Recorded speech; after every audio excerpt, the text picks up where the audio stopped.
The El Dorado Chamber of Commerce, in partnership with El Dorado Inc., hosted their first Inspire Butler Fireside Chats on November 6, 2019, at the Performing Arts Center. Those in attendance were treated to light refreshments at a pre-event social. They were given the opportunity to network with other local business leaders prior to hearing from the evening's guest speaker, Mr. Jeff Turner. I graduated North High School in 1969. I swore I would never work for Boeing because a lot of my friends' family were losing their job in a real serious 69, 70, 71 downturn. That people with gray hair are going like this, and those of you with not gray hair are going, what was that? Well, first of all, I am not an economic development expert, but I think the most important thing is the want to.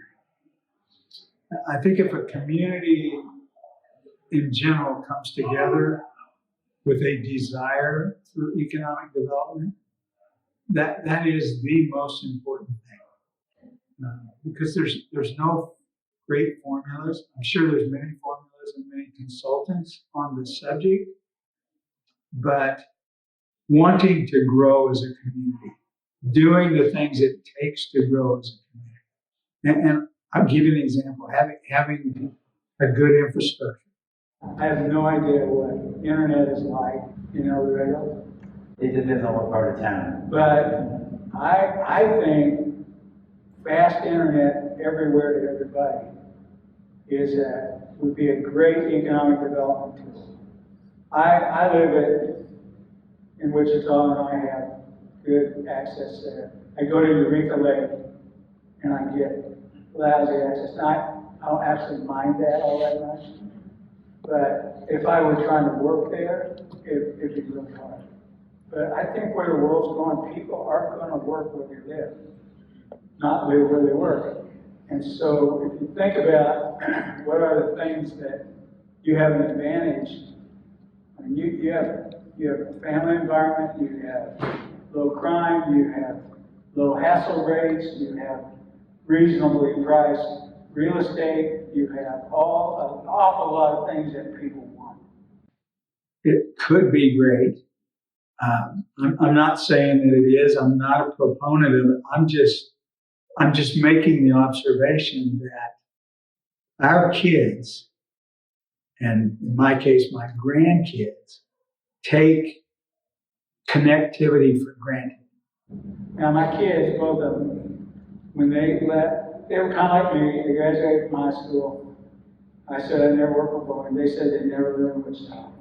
Well, I got one of them back, and the other one wants to come back. He just doesn't have a job yet. You know, so jobs that you can do, and I think as time goes on, I saw an article in the Wall Street Journal about, I think it was millennials moving to the country.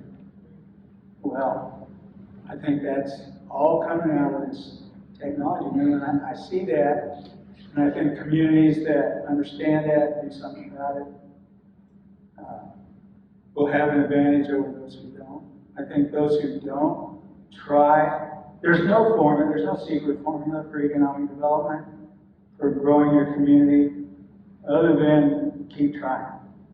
So that if you think about that, and you think about what is the infrastructure, then you have to think about how do we provide connectivity in our community. Because if jobs are moving to where people do them remotely from the office, and more are doing that, then they can live any way they want. And then it becomes about, is this where they want to live? I think the most important thing we talked about this evening was balance in life. About the idea that we're physical, we're mental, we're spiritual, and we have a soul. We're social.